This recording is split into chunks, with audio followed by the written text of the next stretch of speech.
Hi everybody, welcome to my channel. My name is Debra Dickinson and today we're going to talk about a Nomad quick tip, the exterior of your vehicle.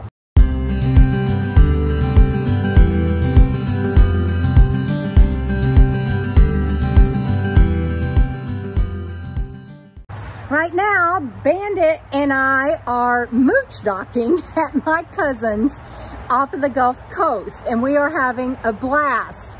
But I have been doing a lot of, not stealth camping, but urban camping. And I want to tell you why paying attention to the exterior of your rig and maintaining it is so important. Bandit and I were at a city park recently and I was just there for the day. I was going to camp legally for the night at a truck stop and already had gone in and checked to make sure it was okay for RVs and camper vans to be there as well as trucks, and they had a special area for that. But during the day, I had gone to a city park, waiting until that night to go back and park for the night, and a dog attacked Bandit. Bandit was on a tether, like he is now, and like we do, and it, you know, I've always worried about coyotes and other things getting him, and I sit inside the van with the side door open like it is now, and I have my eyes on him at all times, and he is just laying there in the sun, and this dog came up and attacked him. And so then I called the sheriffs and they came out because the dog also attacked or went after a toddler, and the mother scooped her child up and went running to her rig, and or not rig, her car, and they left the park. But I went ahead and I called. Well, everything was fine until the sheriffs got out there and they saw the condition of my van. Fancy Free was dirty because I had been out boondocking in wild remote areas. I have a cracked windshield, which I am going to be getting repaired in New York. And I recently got stuck on a cattle guard, and that video will be coming up soon and you'll have to watch it. I've already shared pictures and everything with my patrons. If you want to go see the information on that, you can join me on Patreon and the Coco Fam for as little as $1 a month. But I got stuck on a cattle guard, and so Fancy Free is pretty beat up. And they saw that, and they saw this woman that I didn't have makeup on, and I just got back from walking Bandit, and it was hot, and so we were sweaty, and I'm sure they saw a homeless older lady living in a van hanging out at the park, and they ended up inviting me to leave. They suggested that I move along and they would take care of the dog, and that was code for "we don't want you here." So be sure that the outside of your vehicle is not dented up and is painted and maintained, is clean. And I have a pole that I have along the top that was originally going to be for a directional antenna that I didn't keep and can't use because it's just too convoluted for me, but it makes it look a little more like a work van, and I like that. But I normally keep Fancy Free clean. I'm going to be getting that windshield repaired, and I'll be getting the dents repaired, and I'll get her painted, but that's going to be a few months. And so I am very aware that right now we don't look so cool going down the road, and it is important to maintain your rig just like it is anytime your house or whatever, because appearances do matter. Bandit's like, "Who are you talking to? Come talk to me, Mom." So just like you hear all the time, don't look homeless, because we're not homeless. We're full-time travelers just like anybody in $1 million bus.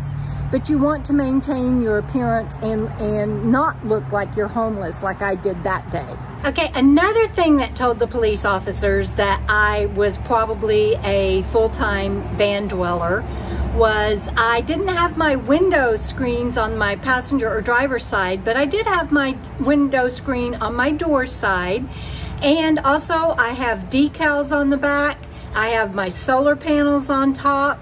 All of that tells any authorities, any residents that are in the area that might be concerned that you are probably living in your vehicle or in your van. Likewise, if you have bicycles or kayaks or canoes or even a cargo box on the back, be sure that it looks as nice as it possibly can, and keep that clean and keep it painted if you can, especially your racks and everything is what I'm talking about.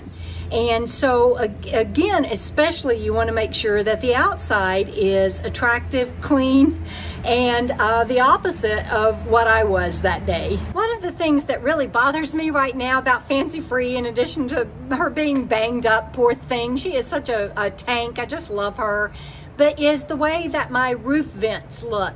With the way that my solar panel is, my roof vent comes up crooked, and that's just not a good look. When I get the dents fixed on Fancy Free and I get her painted, I want to have the roof rack and the silver on the solar panels, the frame, painted so that they match the bumpers, and that will help. And I get that all of that takes money, and sometimes we just do what we have to do, but there was no reason for me to not have my rig clean, and she's still not as clean as I would like for her to be, but I try to keep her in tip-top shape. Your bonus points for today on the Nomad Quick Tips is always be sure you have an exit. I never park where I am going to be able to be blocked in, and I don't care whether I'm boondocking, mooch docking, urban docking, or stealth camping. I try to make sure that I have an exit that I can easily pull out of. I keep my keys handy at all times, and I make sure that my lights from the inside are not shining outside, and I don't run any outside lights. I don't camp outside if I'm urban camping, and I don't even do that really if I'm mooch docking, let alone stealth camping. And in case you're wondering what the difference is in mooch docking, urban camping, stealth camping, boondocking, and all of that, stealth camping is where that you camp in a parking lot and you're trying to lay on the down low and just be there for one night unnoticed. Urban camping is where you are camped in the city, maybe a truck stop, a Walmart, or somewhere with permission, out in plain sight. Mooch docking is where you're at a friend or a family's in their driveway and staying in your van, and make sure that you're not going to get them in trouble with city ordinances. Boondocking is what we used to call just regular camping out in the wild, not attached with any hookups or anything. So I hope that this has been helpful, and thank you for joining me on my Nomad Quick Tip. I'm going to go in and join my family for dinner. We'll see you down the road, everybody.